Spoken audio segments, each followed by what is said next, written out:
Hello friends, आप सभी का स्वागत है आपका अपना YouTube channel the polytechnic classes में। तो फ्रेंड्स, आज मैं ग्रेविटेशन का जो टॉप वीवीए क्वेश्चन है उसके बारे में पढ़ने वाला हूं। आपका ग्रेविटेशन गुरुत्वाकर्षण समाप्त हो गए हैं और इसके रिलेटेड जितने भी क्वेश्चन आपका एग्जाम में पूछे जाते हैं वो आज मैं करने वाला हूं। तो सबसे पहले आप लोग जो लोग नए हैं चैनल को सब्सक्राइब कर लीजिएगा और बेल आइकन घंटे को दबा दीजिएगा, क्योंकि कोई भी वीडियो अपलोड हो तो सबसे पहले आपको मिले। और वीडियो को लाइक कर दीजिएगा और वीडियो को ज़्यादा से ज़्यादा शेयर करें अपने दोस्तों के पास, ताकि उनको भी पढ़ने का मौका मिले। बिहार पॉलिटेक्निक एंट्रेंस का जो तैयारी कर रहे हैं उनको पढ़ने में कुछ हेल्प हो सके। तो आज चल रहे हैं हम लोग टॉप वीवीए क्वेश्चन गुरुत्वाकर्षण का। तो सबसे पहला आपका क्वेश्चन है, किसी वस्तु का भार पृथ्वी के केंद्र पे होता है। तो ये आपका सबसे वीवीए क्वेश्चन है गुरुत्वाकर्षण का, एग्जाम में पूछा जाता है और पूछा गया है बहुत बार। तो इसको एकदम याद रख लीजिएगा कि किसी वस्तु का भार पृथ्वी के केंद्र पे क्या होता है, वो शून्य होता है। तो ये आप लोग माइंड में पूरा का पूरा सेटअप कर लीजिए, क्योंकि क्वेश्चन इसी प्रकार इसी तरह पूछा जाता है और क्वेश्चन यही होता है। क्या होता है, किसी वस्तु का भार पृथ्वी के केंद्र पे होता है तो वो शून्य होता है। The weight of an object is at the centre of the अर्थ, तो वो 0। ये बिल्कुल आप लोग याद रख लीजिएगा। तो अब हम लोग चलते हैं दूसरा नंबर क्वेश्चन पे। ये क्या हो जाएगा, शून्य हो जाएगा।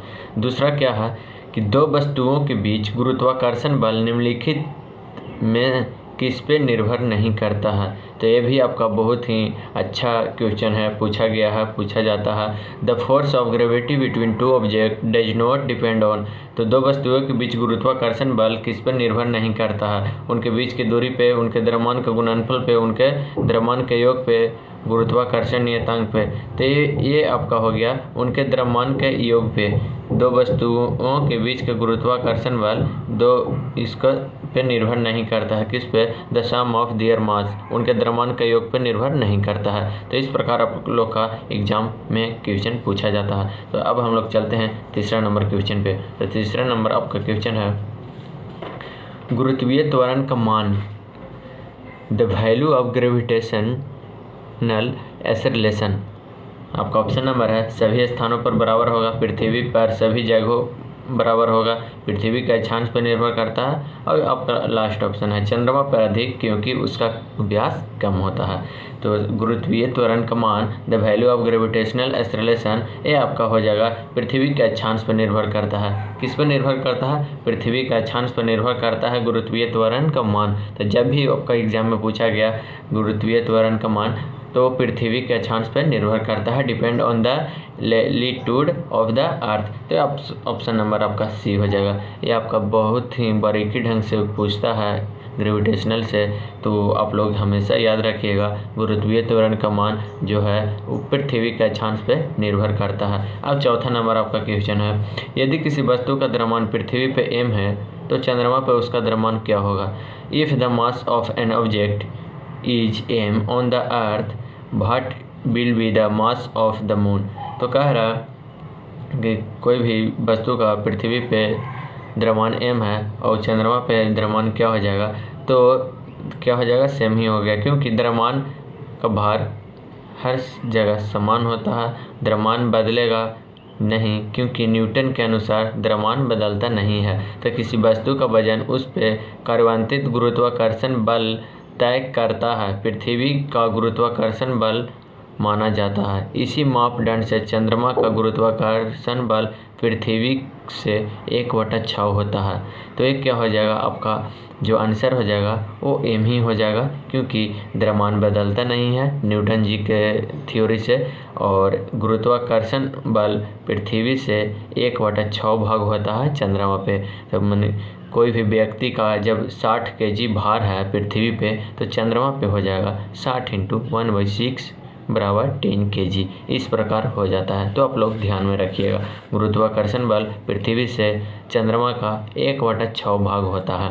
और जब इस तरह पूछेगा, यदि किसी वस्तु का द्रव्यमान पृथ्वी पे m है तो चंद्रमा पे उसका द्रव्यमान क्या होगा, तो m ही रहेगा, क्योंकि द्रव्यमान बदलता नहीं है न्यूटन के थ्योरी से। अब आते हैं हम लोग 5वां नंबर क्वेश्चन पे पृथ्वी की सतह पे जी का मान कितना होता है। तो आप लोग को पता होगा कि G the value of G on the surface of the earth, G का मान कितना होता है पृथ्वी की सतह पे। तो जी m/r², ये आपका फार्मूला होता है। जब मैं पिछले वीडियो में बता रहा था gravitational and important formula and unit, तो उसमें बताया गया है कि कौन कौन सा फार्मूला आपको यूज करना होता है और कौन कौन सा आपका एग्जाम में पूछा जाता है। इस ढंग से हम लोग बताए थे।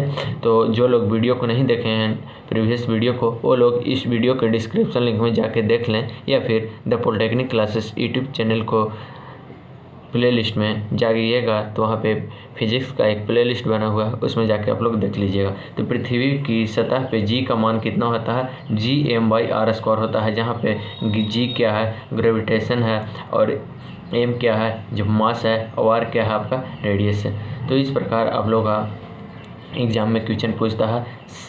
6ठा नंबर आपका है पृथ्वी के केंद्र पर पिंड का भार होता है। तो कैसा होता है, तो पृथ्वी के केंद्र पे पिंड का भार क्या होगा, वो शून्य होगा। The mass of the body is at the centre of the अर्थ, क्या होता है, पृथ्वी के केंद्र पे पिंड का भार शून्य होता है। ये आपका एग्जाम में पूछा जाता है, बहुत ही इंपॉर्टेंट क्वेश्चन है। तो आप लोग मिस नहीं कीजिएगा, वीडियो को शुरू से अंत तक देखें, और जो जो बताया जा रहा वो आप लोग भूले नहीं, आप लोग हमेशा याद रखें। तो 7वां नंबर क्वेश्चन है विषुवत रेखा से ध्रुव तक जाने पे जी का मान। तो जी का मान क्या होता है, जब विषुवत रेखा से ध्रुव तक हम लोग जाते हैं तो जी का मान क्या होता है। The value of G when going from the equator to the pole, तो नियत रहता है, बढ़ता है, घटता है कि कोई नहीं। तो 7वां नंबर का आप लोग का क्वेश्चन हो जाएगा क्या, बढ़ता है। विषुवत रेखा से ध्रुव तक हम लोग जाएंगे तो जी का मान क्या हो गया, बढ़ जाएगा, ग्रेविटी क्या हो जाएगा, बढ़ जाएगा। अब 8वां नंबर क्वेश्चन है, ये भी बहुत ही इम्पोर्टेंट VVI है, इसको आप लोग हमेशा याद रखिएगा, क्योंकि ग्रेविटेशन से आपका क्वेश्चन 1-2 आता है और इसी में से एक ये भी रह सकता है। तो सार्वत्रिक गुरुत्वाकर्षण नियतांक का ऐसे मात्रक होता है। The value of the universal gravitational constant is the ऐसे यूनिट इज, कितना होता है कैपिटल जी का वैल्यू, वो आप लोग जानते होंगे, या नहीं जानते हो तो इस वीडियो में देखें। तो क्या होता है कि 6.67 गुने 10⁻⁻11 न्यूटन मीटर स्क्वायर पर kg² होता है। ये आपका कैपिटल जी का वैल्यू होता है। सार्वत्रिक गुरुत्वाकर्षण नियतांक का मान होता है इतना। तो देखिएगा इतना कौन सा ऑप्शन में है, ऑप्शन नंबर देखिएगा 6.67 गुने 10⁻⁻11 न्यूटन मीटर पर kg²। ये ऑप्शन नंबर बी में आपका मैच कर गया, तो ये आपका क्या हो गया, आंसर हो गया। इस तरह से आप लोग का एग्जाम में टिक आउट करना होगा। अब आते हैं हम लोग नेक्स्ट, क्या है नेक्स्ट, एम द्रव्यमान का मनुष्य है जो किसी लिफ्ट पे ए त्वरण से नीचे आ रहा है। तो मनुष्य द्वारा लिफ्ट की सतह पे लगाया गया बल होगा, क्या होगा, a man of mass m is coming down on lift with a acceleration therefore extracted by man on the lift surface will be, वो क्या हो जाएगा, एम ए हो जाएगा, या उसका बल क्या होगा, m a plus m g, या सी हो गया m a minus m g, और डी क्या है, m g minus m a. तो ये आपका क्या हो जाएगा, जब एम द्रव्यमान से कोई भी मनुष्य किसी लिफ्ट पे ए त्वरण से नीचे आ रहा है तो क्या हो जाता है, माइनस हो जाता है, m a minus m g हो जाएगा। तो एम को कॉमन लीजिएगा तो ए माइनस क्या हो जाएगा, जी, इस प्रकार होता है। और 10वां नंबर क्वेश्चन है, एम द्रव्यमान का मनुष्य किसी लिफ्ट पे ए त्वरण से ऊपर जा रहा है तो मनुष्य द्वारा लिफ्ट की सतह पर लगाया गया बल होगा, a man of mass m is going upward on the lift with an acceleration, the force exerted by man on the lift surface will be। तो ऑप्शन नंबर है ए में, बी में है m a plus m g, और C में है m a minus m g, और D में है m g minus m a. तो कोई भी मनुष्य लिफ्ट पर ए त्वरण से ऊपर जा रहा है तो क्या हो जाता है, ऊपर जाने में प्लस हो जाता है। जब ऊपर जा रहा है लिफ्ट से तो वो ए त्वरण से, तो उसका जो लगाया गया बल है तो क्या हो जाएगा, प्लस हो गया, m a plus m g हो गया, ऑप्शन नंबर बी। इसको ए में कॉमन लीजिएगा तो क्या हो जाएगा, ए प्लस जी। इस तरह से भी इसको लिख सकते हैं।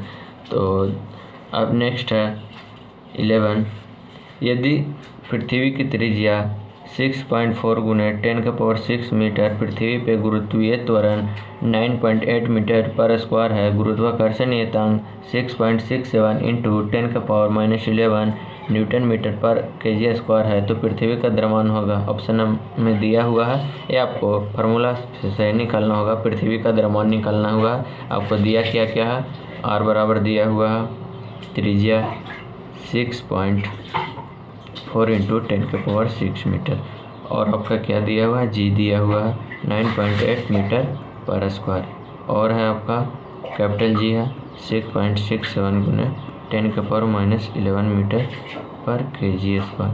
तो आप लोग का निकालना है क्या, एम निकालना है, पृथ्वी का मास निकालना है। तो फार्मूला है जी बराबर Gm/r²। ये फार्मूला पे आप लोग निकाल लीजिएगा, जहाँ से m बराबर क्या हो जाएगा, Gr² जी।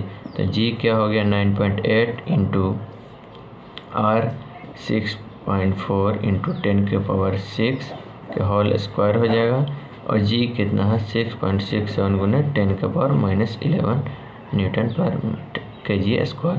तो इस फार्मूला पे आप लोग जब पुट कीजिएगा, तो आप लोग जब काट छाट कीजिएगा, तो आपका आंसर आएगा 6 गुने 10⁻24 केजी। ये आपका ऑप्शन नंबर ए में आ जाएगा। क्या हो जाएगा, त्रिज्या दिया था, ग्रेविटी दिया था, और गुरुत्वाकर्षण नियतांक दिया हुआ था। तो आपको क्या निकालना था, मास निकालना था पृथ्वी का। तो जब सारा चीज़ दिया हुआ है, एक चीज़ आपको निकालना है तो आसानी से निकल जाएगा। आपको फार्मूला पे बैठा दिए जी बराबर Gm/r²। जब m इक्वल टू किए तो क्या हो गया, Gr²/g। तो इस प्रकार आप लोग का सारा का वैल्यू दिया हुआ था, आप लोग पुट कीजिएगा, आंसर लाइएगा। आप लोग देखिएगा 6 इंटू 10⁻24 केजी आंसर आएगा। तो इस प्रकार आपका न्यूमेरिकल भी पूछा जाता है कभी कभी, तो आप लोग हमेशा याद रखें फार्मूला को। तो नेक्स्ट आपका है 12 नंबर, पृथ्वी तल से नीचे जाने पे किसी वस्तु का भार क्या होगा। तो कोई भी वस्तु पृथ्वी तल से नीचे आ रहा है, तो वस्तु का भार क्या होता है, वो होता है, घटता है। क्या होता है, वस्तु का भार घट जाता है। गुरुत्वीय बल का मान क्या होता है, गुरुत्वीय बल का मान क्या होता है, पृथ्वी पे सभी जगहों पे बराबर, सभी स्थानों पे बराबर, चंद्रमा पे अधिक क्योंकि त्रिज्या कम है, पृथ्वी के अक्षांश पर निर्भर करता है। तो गुरुत्वीय बल का मान होता है जो पृथ्वी के अक्षांश पे निर्भर करता है, ऑप्शन नंबर डी हो जाएगा। अंतरिक्ष यान में पृथ्वी की परिक्रमा करते समय भारहीनता का कारण है, जड़त्व है, शून्य गुरुत्व है, समान त्वरण है, या गुरुत्व केंद्र है। तो अंतरिक्ष यान में पृथ्वी की परिक्रमा करते समय भारहीनता का कारण है, वह क्या है, समान त्वरण है। ऑप्शन नंबर सी यहाँ पे आंसर हो जाएंगे। और 15वां नंबर आपका क्वेश्चन है, लास्ट क्वेश्चन है गुरुत्वाकर्षण से। इतने में आपका बिहार पॉलिटेक्निक एंट्रेंस एग्जाम में 1-2 क्वेश्चन आपका इसी से आ जाएगा, तो टेंशन लेने की ज़्यादा ज़रूरत नहीं है। जितना बताया गया है उतना आप लोग पढ़ते रहिए, और बुक भी आप लोग पढ़ते रहिएगा। तो 15 नंबर क्वेश्चन है, विराम से मुक्त रूप से गिरते हुए पिंड द्वारा तय किया गया दूरी समानुपाती होती है। किसका समानुपाती होती है, गिरने के कुल समय का, या पिंड के द्रव्यमान का, या गुरुत्वीय त्वरण के वर्ग का, या गिरने के समय के वर्ग का। तो विराम से मुक्त रूप से गिरते हुए पिंड के द्वारा तय किया गया दूरी समानुपाती होता है गिरने के समय के वर्ग का। किसका होता है समानुपाती, गिरते समय के वर्ग का समानुपाती होता है। तो इस प्रकार आप लोग का आज का टॉप VVI क्वेश्चन है जो यहाँ पे समाप्त हुए। तो गुरुत्वाकर्षण से एक भी प्रश्न छूटना नहीं चाहिए, अगर आप लोग अच्छे से तीनों वीडियो को देखे होंगे तो जो लोग वीडियो को नहीं देख रहे हैं, पिछले वीडियो को नए हैं, वो लोग जाके देख लें। The polytechnic classes YouTube channel के प्लेलिस्ट में फिजिक्स केमिस्ट्री में तीनों का बना हुआ है, जिसको आप लोग देखना चाहते हैं वो जाके देख लें। तो आज का वीडियो इतना ही, तो चैनल को सब्सक्राइब कर लीजिएगा और लाइक कर दीजिएगा वीडियो को, और अपने दोस्तों के पास ज़्यादा से ज़्यादा शेयर करिए। Thanks for watching video, thank you.